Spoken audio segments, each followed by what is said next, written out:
ವಾಪಸ್ ಆರಂಭ ಆಗಿದೆ ಸರ್. ಸ್ಥಿರವಾಗಿ ಇಲ್ಲ ಅನ್ನೋದು ತಮಗೆ ಒಂದು ಮಾತನ್ನು ಹೇಳಿದ್ದೆ ನಾನು. ಮುಖ್ಯಮಂತ್ರಿ ಸೀಟ್ ಸಿಗುವವರೆಗೂ ಕೂಡ ಸನ್ಮಾನ್ಯ ಡಿ.ಕೆ. ಶಿವಕುಮಾರ್ ಅವರು ಅಷ್ಟು ಸುಲಭವಾಗಿ ಅವರು ಬಿಡುವ ಪ್ರಶ್ನೆ ಇಲ್ಲ ಅಂತೇಳಿ. ಇವಾಗ ಅವರು ಆ ಫೋರ್ಸನ್ನು ಸ್ಟಾರ್ಟ್ ಮಾಡಿದ್ದಾರೆ. ಸೊ ಆ ಫೋರ್ಸನ್ನು ಸಿದ್ದರಾಮಯ್ಯ ಅವರು ಯಾವ ಮಟ್ಟಕ್ಕೆ ತಟ್ಕೊಳ್ತಾರೆ.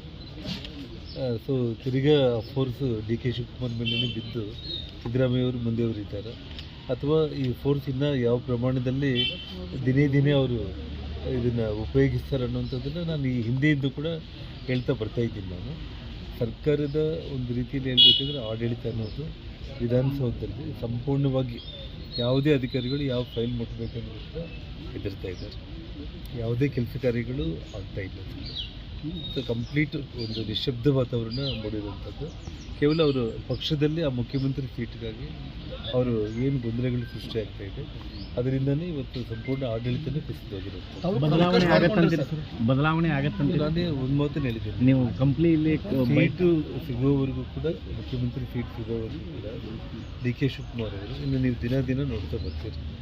ಅವರ ಹೀಟು ಯಾವ ಪ್ರಮಾಣಕ್ಕೆ ಏರಿಸ್ತಾರೆ ಅಂತಂದರೆ ಅದನ್ನು ಸಿದ್ದರಾಮಯ್ಯ ಅವರು ಯಾವ ಮಟ್ಟಕ್ಕೆ ತಡ್ಕೊಳ್ತಾರೋ ಇಲ್ಲೋ ಅನ್ನೋದನ್ನು ನಾವೆಲ್ಲರೂ ಕೂಡ ನಿಮ್ಮ ಟಿ ವಿಗಳ ಮೂಲಕನೇ ನಾವು ಕೂಡ ಸಂಡೂರು ಬೈ ಎಲೆಕ್ಷನ್ ನಿಂತನೂ ನೀವು ಒಂದು ಮಾತು ಹೇಳ್ತಿದ್ರಿ. ಕ್ಲಿಯರಾಗಿ ಹೇಳಿದ್ದೀನಿ ನಾನು.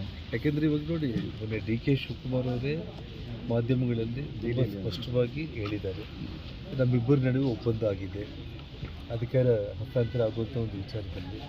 ಇದಕ್ಕೆ ಮಾಧ್ಯಮದವರಾಗಲಿ ಅಥವಾ ಶಾಸಕರು ಯಾರೂ ಕೂಡ ತಲೆ ಕೆಡಿಸ್ಕೊಳ್ಳೋ ಅವಶ್ಯಕತೆ ಇಲ್ಲ. ನಮ್ಮಿಬ್ಬರಲ್ಲಿ ಮಾತುಕತೆ ಆಗಿದೆ, ಒಪ್ಪಂದ ಆಗಿದೆ.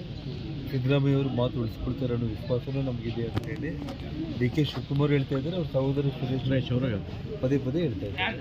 ಸೊ ಹಾಗಾಗಿ ಇವತ್ತು ಅದು ತಡ ಎಷ್ಟೆಷ್ಟು ಆಗ್ತಾ ಇದೆ ಅಷ್ಟು ಫೋರ್ಸು ಉಪಯೋಗಿಸುವಂಥ ಒಂದು ಕೆಲಸ ಎರಡೂ ಗ್ರೂಪ್ಗಳಲ್ಲಿ ನಡೀತಾ ಇದೆ. ನಾವು ಎಲ್ಲರೂ ಕೂಡ ಪ್ರೇಕ್ಷಕರಾಗಿ ಟಿವಿಗಳ ಮುಂದೆನೇ ನಿಮ್ಮ ಮುಂದೆ ನೀವೇನು ತೋರಿಸ್ತಾರೆ ಅದನ್ನು ನಾವು ನೋಡ್ತೀವಿ. ಸರ್ ಡಿ.ಕೆ. ಶಿವಕುಮಾರ್ ಮುಖ್ಯಮಂತ್ರಿ ಆಗೋದಲ್ಲ ಆದರೆ ಏನು ರಾಜ್ಯಕ್ಕೆ ಏನಾಗ್ತದೆ ಅಂತೀರಿ ಸರ್? ವಿಷಯ ಅಂದರೆ ನೋಡಿ, ನಾನು ಒಬ್ಬ